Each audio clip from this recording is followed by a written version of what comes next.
All right, so I wanted to kind of flex my music writing muscles, or kind of do some exercises to kind of push me as far as what I write, because I feel like it's easy to get in a rut when you write. And so, an exercise that I kind of force myself to do, I'm going to show you guys a couple things. So, first off, let me pause. I kind of drew inspiration from this project called Lacey's Melody. This is essentially a music box version, and it does it in 3/4 time, or yeah, I would still say 3/4 time. Some people would probably misconstrue it for 6/8 time, but anyways, it's a very triplet, but it's a really good feel. It's kind of complex with how they do it. I'm just gonna play a snippet.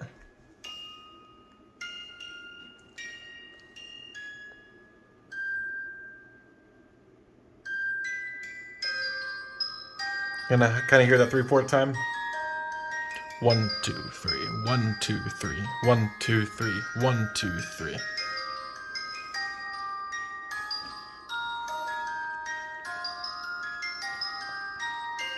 And here we go. Get the main part.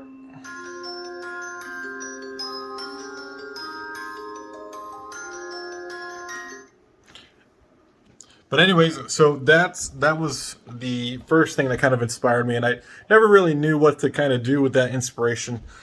So the very first thing I do, and this happens quite a bit, is I remade it. I remade an FL Studio, so I'll show you guys what that sounded like. So granted, this could be a very basic version of it, but essentially this is what I got from it.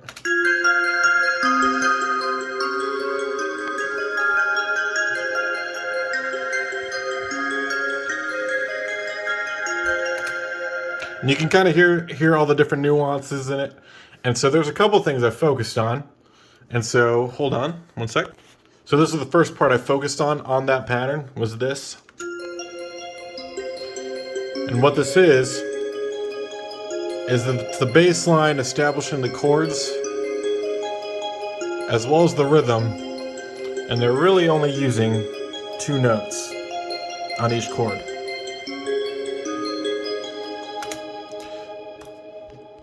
And so that was the first step for me. And so I did the same thing, but I needed to do something different. I didn't want to use the exact same chord progression, but I like something where it's in a minor key, but it's not like full on dark. And so I was trying to think, what are some good songs in minor key that's kind of like melancholy but hopeful. And I just remembered this classic. You guys will probably remember this one.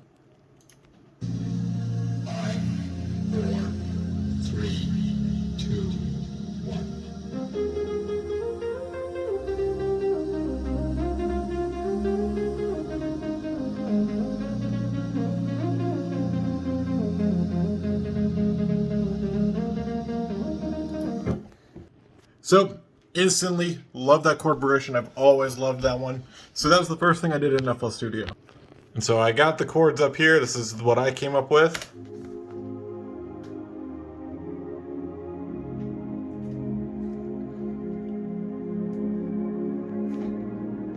And you can hear it's a little bit faster because we're still running it in 3/4 time with that waltz feel, but this is essentially a boiled down version of it. There are a couple notes that are different, but it fits the scheme better. All right, so we got the chord progression. Very next step, we do the bass line just like I did in the other one. Show you that. And it's gonna have that same feel from the other project. Oops, once I do this. All right, and this is gonna have the same feel as that other song I showed you guys.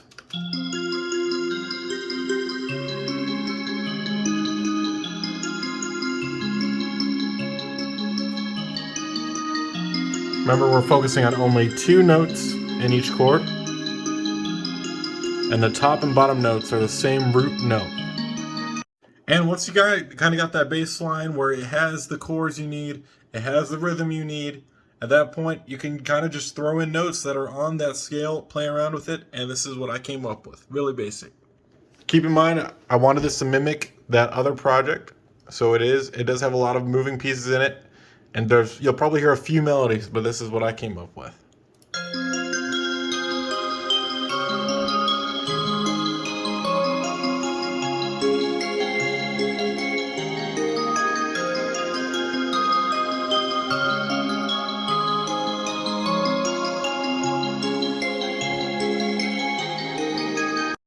The reason why I showed this to you guys is I kind of want to just encourage you to kind of push that box a little bit for yourself. Force yourself to do things you're not really used to and just kind of have fun with it.